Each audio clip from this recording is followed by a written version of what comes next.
చంద్రబాబు నాయుడు గారు అన్న మాట అసెంబ్లీలో, నువ్వు అసెంబ్లీకి ఎలా వస్తావో నేను చూస్తానన్నాడు. చంద్రబాబు నాయుడు గారు అన్న ఈ మాట తర్వాత 2-3 రోజులకి నాన్నగారు చనిపోయారు.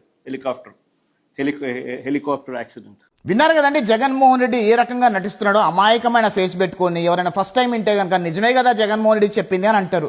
అసలు జగన్మోహన్ రెడ్డి నోరు తెరిస్తే పచ్చి అబద్ధాలు ఎలా మాట్లాడతాడో చెప్తా మీకు. ఆ రోజు రాజశేఖర రెడ్డి గారు చనిపోయినప్పుడు రాజశేఖర రెడ్డి గారు ముఖ్యమంత్రిగా ఉన్నారు, చంద్రబాబు నాయుడు గారు ప్రతిపక్ష నాయకుడిగా ఉన్నారు.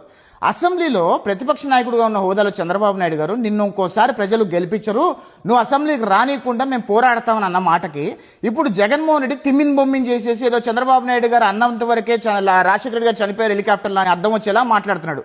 జగన్మోహన్ రెడ్డి 2029 ఎలక్షన్ల కోసం ఇప్పుడు డ్రామా మొదలు పెట్టాడు అనమాట. 2019 ఎలక్షన్ల కోసము బాబాయిని చంపించేసింది చంద్రబాబు నాయుడు అని ఆయన చేతిలో కత్తి పెట్టి నారాసుర రక్త చరిత్ర అన్నాడు.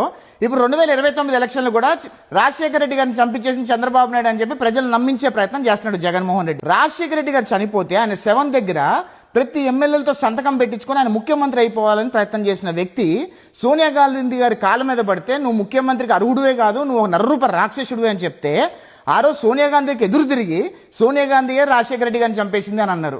మళ్ళీ కొన్ని రోజుల తర్వాత రిలయన్స్ ద్వారా సోనియా గాంధీ రాజశేఖర రెడ్డి చంపించేసింది కాబట్టి రిలయన్స్ మార్టులు, గ్యాస్ స్టేషన్ల మీద, పెట్రోల్ బంకుల మీద, షాపుల మీద దాడులు చేశారు. అప్పుడు మరి రిలయన్స్ వాళ్ళు సోనియా గాంధీ గారు చంపేశారని అప్పుడు పాడిన పాట మరి 2019 ఎలక్షన్లో జగన్మోహన్ రెడ్డి ముఖ్యమంత్రి అయిన వెంటనే రిలయన్స్ వాళ్ళు ఎవరికి చెప్తే వాళ్ళకి రాజ్యసభ సభ్యత్వం ఎందుకు ఇచ్చాడు అంటే జగన్మోహన్ రెడ్డి కదా రాజశేఖర రెడ్డి గారిని చంపించేసింది.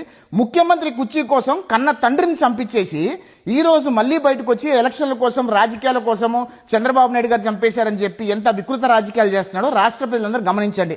రాజశేఖర రెడ్డి గారు చంపేసింది సొంత బాబాయిని చంపించేసి పిల్లనిచ్చిన మామను చంపేసింది కూడా జగన్మోహన్ రెడ్డి. రేపో మాపో తల్లిని చెల్లిని కూడా చంపించేశాడు జగన్మోహన్ రెడ్డి. ఇంత నరరూప రాక్షసుడిని ఇంకా ఎవరైతే మోస్తున్నారో వాళ్ళ మనస్తత్వాలు ఎలా ఉన్నాయో నాకు అర్థం కాదు. కానీ దయచేసి ప్రజలందరూ గమనించండి జగన్మోహన్ రెడ్డి మనస్తత్వం ఎంత క్రూరంగా ఉంటుందనే విషయం పట్ల 2019 నుంచి 2024 వరకు ఆయన 5 సంవత్సరాల ముఖ్యమంత్రిగా ఉన్నప్పుడు ఎంత మంది ప్రజలను చంపేశాడు, ప్రతిపక్షంలో ఉన్న నాయకులను చంపేశాడు, పేద ప్రజల దగ్గర దొబ్బి దోచుకుని తిన్నాడు ఒక్కసారి ఆలోచించమని కోరుతున్నా. జై హింద్.